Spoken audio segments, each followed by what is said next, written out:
Majelis Pendidikan Dasar dan Menengah Pimpinan Pusat Muhammadiyah merespon kembali pembelajaran tatap muka. Dalam hal ini, Majelis Dikdasmen Pimpinan Pusat Muhammadiyah mengatakan pembelajaran tatap muka bisa dimungkinkan jika kasus COVID-19 di sekolah terkendali dengan tetap menerapkan keselamatan jiwa sebagai hal yang paling utama. Sekolah tatap muka kembali dilakukan oleh sejumlah sekolah.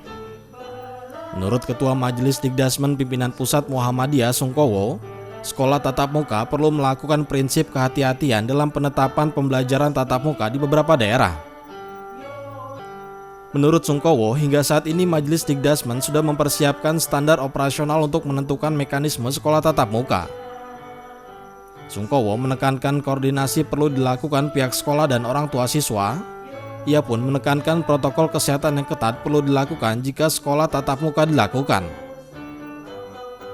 Menurutnya sudah ada beberapa sekolah Muhammadiyah yang melakukan pembelajaran tatap muka. Meski begitu, pembelajaran tatap muka harus dilakukan dengan standar protokol kesehatan yang ketat untuk keselamatan siswa dan guru. Dalam waktu yang hampir 2 tahun ini, anak-anak kita tidak pernah ke sekolah.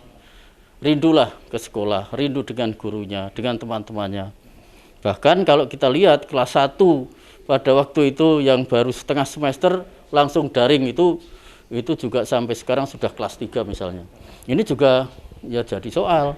Nah, kita apresiasi terhadap pemerintah untuk melaksanakan pelaksanaan proses pembelajaran yang tatap muka. Nah, Muhammadiyah dalam ini Majelis Dikdasmen ini juga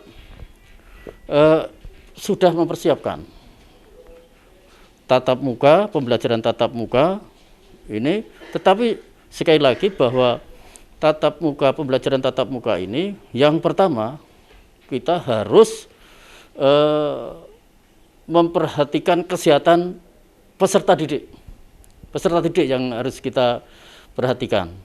Nah, untuk keselamatan peserta didik ini, satu, secara makro kita harus tahu daerah-daerah mana yang zona hijau, zona yang bisa ditetapkan sebagai sekolah yang sudah melaksanakan pembelajaran tatap muka. Nah, kemudian yang melakukan pembelajaran tatap muka ini harus tetap memberlakukan protokol kesehatan. Karena kita tidak tahu apakah di tempat itu pandemi sudah selesai belum, kan gitu. Menurut pakar kesehatan itu kan pandemi itu belum selesai, tetapi bahwa melandai ya sudah melandai, terutama di DKI ini sudah melandai. Nah, oleh karena itu selain kita menetapkan zona-zona hijau, juga dalam proses pembelajaran ini kita harus memberikan fasilitas kesehatan. Jadi seperti misalnya ada tempat cuci tangan yang mengalir, keran atau apa, tidak harus mewah, boleh sederhana.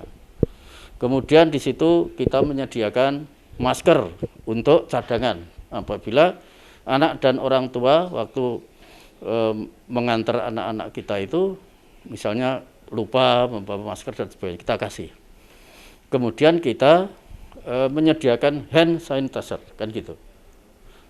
Nah, kemudian di samping itu, yang tidak kalah pentingnya, untuk melakukan proses pembelajaran tatap muka, kita harus sepengetahuan orang tua. Orang tua diajak berdialog, orang tua diajak berbicara, kira-kira gimana kalau pembelajaran tatap muka itu dilaksanakan. Nah, kita dengan MCCC kita itu sudah membuat